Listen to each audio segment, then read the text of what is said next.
Subscribe to our channel by clicking the subscribe button. Click the bell button and enjoy the latest uploads from our channel. Possibly the worst danger encountered in following seas is the possibility of broaching to.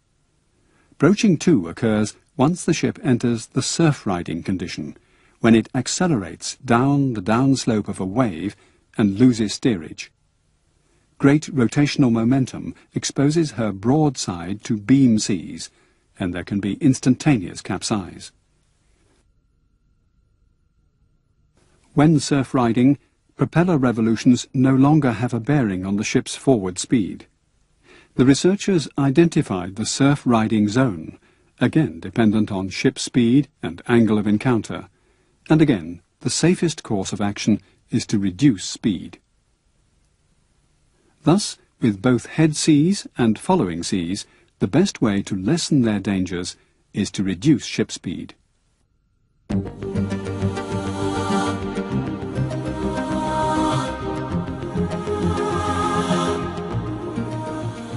Of course, the best solution is to avoid heavy weather wherever possible, and a recent development has been the installation of computer-based heavy weather avoidance systems.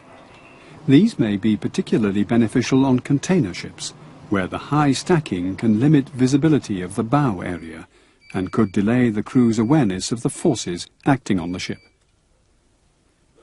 These systems warn of potential impact damage and can warn of danger even when the weather looks fine. The input data includes the vessel's speed and direction, wind speed and direction, and wave direction, period, and height, as observed by the watchkeeper or predicted by a forecast. The system computes the highest likely wave the storm will generate, in this case 14 meters. It also assesses the forces which will impact on the bow, largest for head seas, and the encounter wave period. These calculations can be remade for different ship speeds, warning, for instance, if the ship is likely to roll excessively or enter the surf riding condition with the danger of broaching to. Another display, which changes in real time, defines dangerous areas in terms of the ship's speed and heading. The computer calculates longitudinal wind forces which slow the ship and transverse wind forces which cause it to heel. It senses the pitching motion of the ship through a vertical accelerometer in the bow and strain gauges amidships.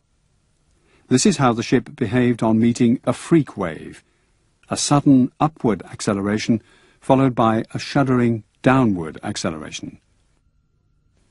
Alarms are built in to tell the bridge of the likely ingress of water or other structural damage.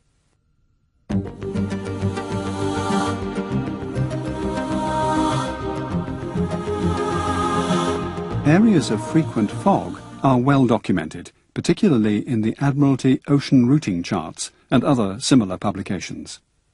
The most common type, advection fog, is caused by relatively warm air flowing over cold sea.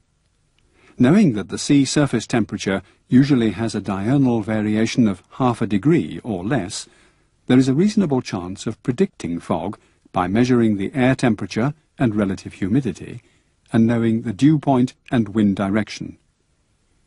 If relatively saturated warm air is flowing over a cold sea surface, you can calculate when it is likely to reach its dew point and form fog.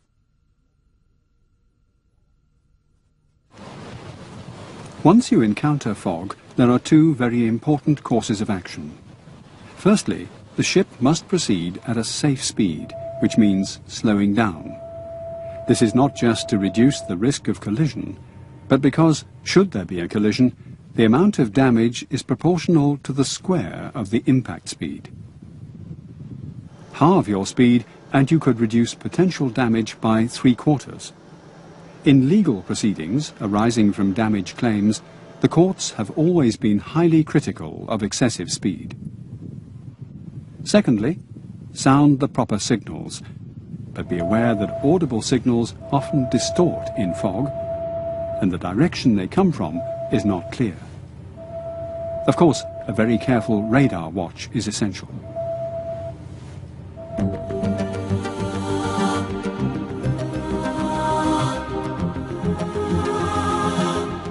Again, the usual extent of pack ice and icebergs is well documented month by month, and you must be extra vigilant if ice is likely.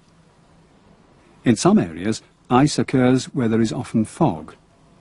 If the fog is dense, especially at night, the safest course is to stop the ship until it lifts. Radar is not reliable in warning of ice, particularly since up to 90% of an iceberg lies beneath the surface. However, there are useful warning signs. A noticeable reduction of sea and swell and a glassy appearance to the surface might predict pack ice.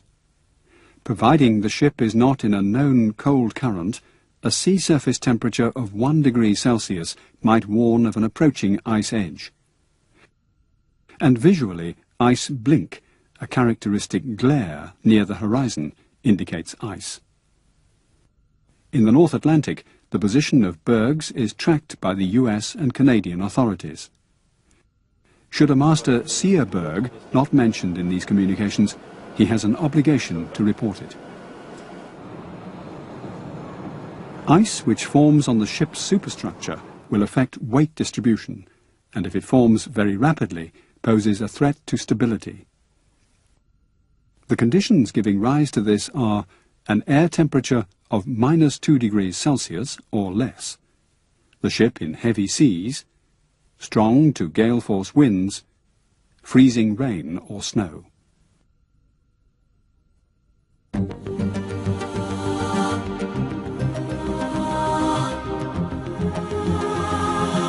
In the last 20 years, weather forecasts have become much more accurate and comprehensive.